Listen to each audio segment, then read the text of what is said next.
नमस्कार, मी मिसेस समता Yatin Dahanukar, counselling psychologist. समाजात अजूनही बऱ्याच जणांना व्यसनाधीनता हाही एक मानसिक आजार आहे हे माहीत नाही आहे.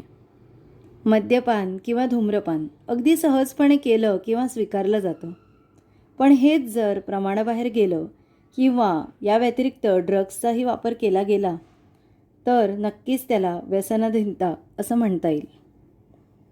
एखाद्या व्यक्तीला व्यसनाधीन तेव्हाच म्हणता येईल जेव्हा व्यसनाचा परिणाम तिच्या आरोग्यावर, व्यवसाय किंवा नोकरीवर, शिक्षणावर किंवा कुटुंबावर होऊ लागतो.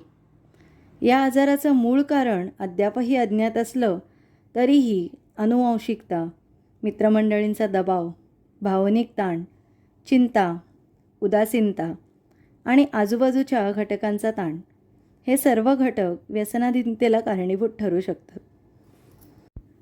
जी मुलं लहानपणी आपल्या पालकांना व्यसन करताना पाहतात त्यांच्यामध्ये भविष्यात व्यसनाच्या आहारी जाण्याचं प्रमाण जास्त दिसून येतं. व्यसनाधीनतेपर्यंत कोणतीही व्यक्ती लगेच पोहोचत नाही, तर टप्प्याटप्प्याने पोहोचते. पहिल्या टप्प्यात व्यसन हे निव्वळ आनंदासाठी, कुतूहलापोटी, मोठ्यांच्या विरोधात जाऊन किंवा मित्रमंडळींसोबत केलं जातं. दुसऱ्या टप्प्यामध्ये व्यसनाचा परिणाम कामावरही दिसू लागतो. व्यक्ती व्यसनांवर अधिक अवलंबून राहू लागते. व्यसन थांबवल्यावर जाणवणारे दुष्परिणाम टाळण्यासाठी व्यसन करू लागते. जवळच्या लोकांपासून दुरावू लागते. एका वेळी जास्त प्रमाणात घेऊनही पहिल्या इतकं समाधान होत नाही. तिसऱ्या टप्प्यात काहीही करण्याची प्रेरणाच कमी होते. कामाच्या ठिकाणी निष्काळजीपणा वाढतो. वागणुकीत काही ठराविक बदल दिसून येतात. इतर कशाहीपेक्षा व्यसन जास्त महत्त्वाचं वाटू लागतं. नात्यांवरही याचा परिणाम होताना दिसतो. व्यसनासाठी कोणत्याही मार्गाने पैसा मिळवण्याचा प्रयत्न होतो आणि त्यामुळे कायदेशीर कारवाईमध्ये फसू शकतो.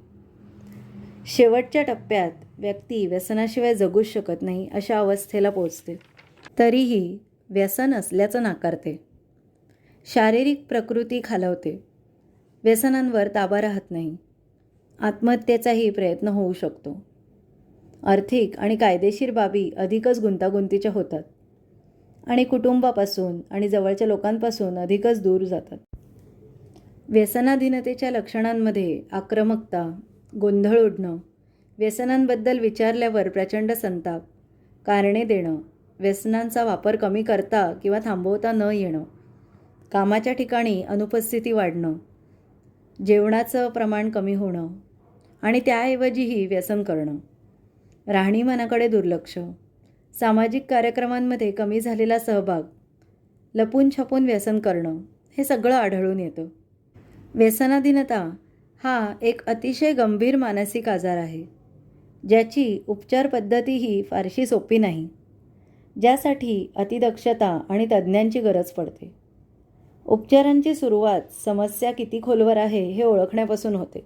व्यसनाधीनता नाकारण्याचं प्रमाण या व्यक्तींमध्ये जास्त असलं तरीही थेट जाब विचारण्यापेक्षा किंवा काय केलं पाहिजे हे सांगण्यापेक्षा जर योग्य तेवढी सहानुभूती आणि आदर मिळाला तर व्यसनाधीनता स्वीकारली जाऊ शकते. बऱ्याचदा दुसऱ्या एखाद्या मानसिक आजारावर नियंत्रण मिळवण्यासाठी व्यक्ती व्यसनांकडे वळतात. अशा प्रसंगी जर तो आजार योग्य उपचारांनी बरा झाला तर व्यसनाधीनताही कमी होऊ शकते. उपचारांतर्गत व्यसनांचं प्रमाण एकतर हळूहळू कमी केलं जातं किंवा अचानक थांबवलं जातं. या व्यक्तींसाठी अनेक सपोर्ट ग्रुप्सही उपलब्ध आहेत, ज्यामध्ये व्यसनाच्या आहारी गेलेले किंवा व्यसनमुक्त झालेले लोक एकत्र येऊन आपले अनुभव व्यक्त करतात. AA म्हणजेच अल्कोहोलिक अनॉनिमस हा त्यातलाच एक सपोर्ट ग्रुप. व्यसनातून पूर्णपणे मुक्तता होणं फार कठीण असतं आणि जरी मुक्तता झालीच तरीही पुन्हा उलटण्याचं प्रमाणही तेवढंच आहे. आणि त्यामुळेच प्रतिबंधात्मक उपाय म्हणून पालकांनी आपल्या वयात येणाऱ्या मुलांना वेळीच व्यसनांच्या दुष्परिणामांची कल्पना द्यायला हवी आणि त्यांच्यासमोर व्यसन करणंही शक्यतो टाळायला हवे. अगदी अलीकडे मादक पदार्थांबरोबरच जुगारही व्यसनांच्या यादीमध्ये जाऊन बसला आहे. त्याचबरोबर कामाचं, खरेदीचं आणि अगदी मोबाईलचं सुद्धा व्यसन असू शकतं. हे तितकं घातक नसलं तरीही गंभीर नक्कीच आहे. थोडक्यात काय, कोणतीही गोष्ट प्रमाणाबाहेर वाईटच. त्यामुळे काहीही करा, पण मर्यादेत राहून जीवनाचा उपभोग घ्या. आज इथेच थांबूया. पुढच्या भागात भेटूच. धन्यवाद. तुम्हाला जर माझे व्हिडिओज आवडत असतील तर लाईक, शेअर आणि सबस्क्राईब नक्की करा. धन्यवाद.